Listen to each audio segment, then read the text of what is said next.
Berjumpa kembali dengan Ali Mahdi, Master SOP, dalam rahasia SOP produk kuliner. Agar Anda bisa menetapkan standarisasi kualitas produksi yang tinggi, kos produksi rendah, kemudian kecepatan dalam pelayanan. Dan yang penting lagi, resep kuliner Anda tidak gampang ditiru oleh pesaing. Masih ada rasa ketakutan bagi sebagian owner jika usahanya dibuatkan SOP. Memang benar, SOP harus dibuat sejelas mungkin agar karyawan atau pelaksana SOP tersebut bisa menjalankan dan memahami SOP itu sesuai dengan yang dimaksud. Justru dari sinilah kekhawatiran itu timbul. Jangan-jangan usahanya dicontek dan ditiru oleh karyawan, kemudian mereka membuka sendiri dan menjadi pesaing. Resep makanan bagi pebisnis kuliner, baik berupa makanan, kue, atau minuman, adalah rahasia utama dan sangat penting.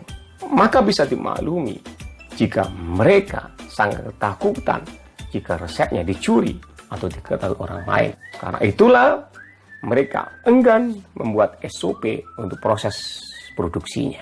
Padahal dengan SOP tersebut seharusnya seorang business owner bisa membebaskan diri dari pekerjaan rutin, ngurusin dapur, atau produksinya. Manfaat SOP bagi produk kuliner adalah dapat menciptakan standarisasi produk meliputi cara, kualitas, kuantitas, dan waktu produksi. Yang kedua, menciptakan efektif dan efisiensi produk, waktu produksi lebih cepat, dan kos produksi lebih murah. Dan yang ketiga, resep produk tidak gampang ditiru oleh pesaing.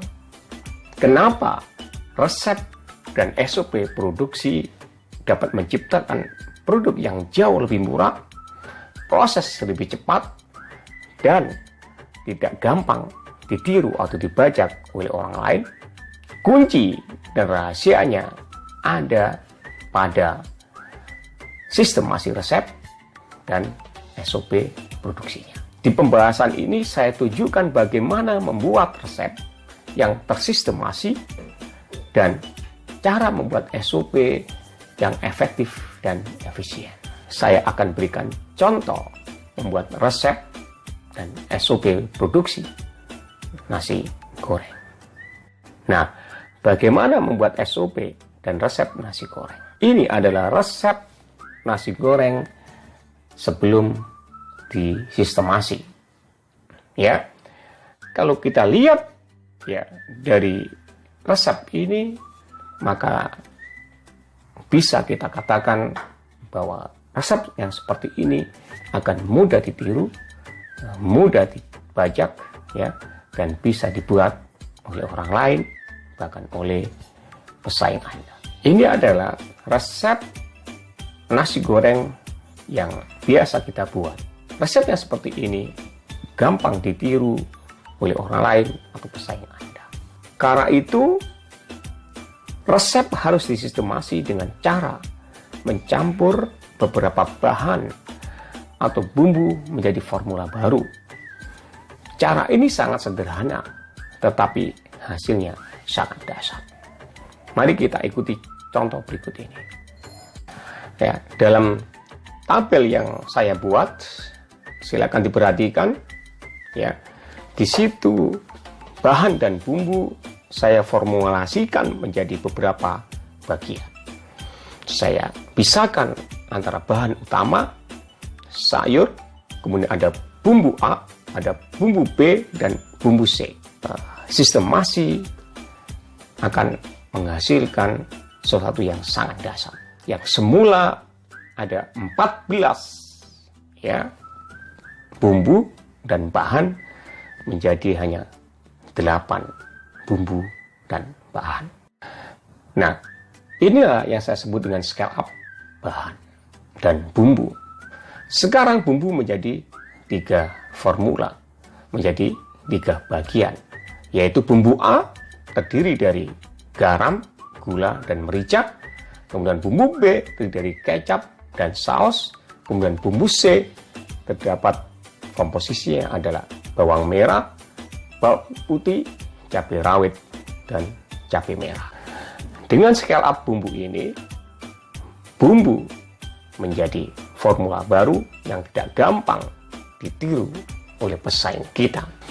Karena bumbu A, bumbu B, dan bumbu C menjadi bumbu master atau bumbu kunci yang tidak gampang ditiru oleh orang lain atau pesaing kita. Maka kita bisa mendapatkan resep yang baru, yaitu bahan utama ditambah sayur, kemudian ditambah bumbu A, ditambah bumbu B, ditambah bumbu C.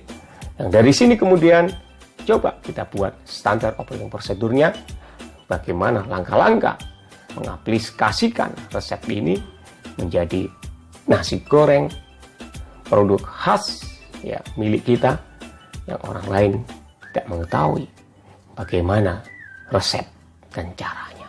Mari kita perhatikan proses membuat nasi goreng. Ada 8 langkah.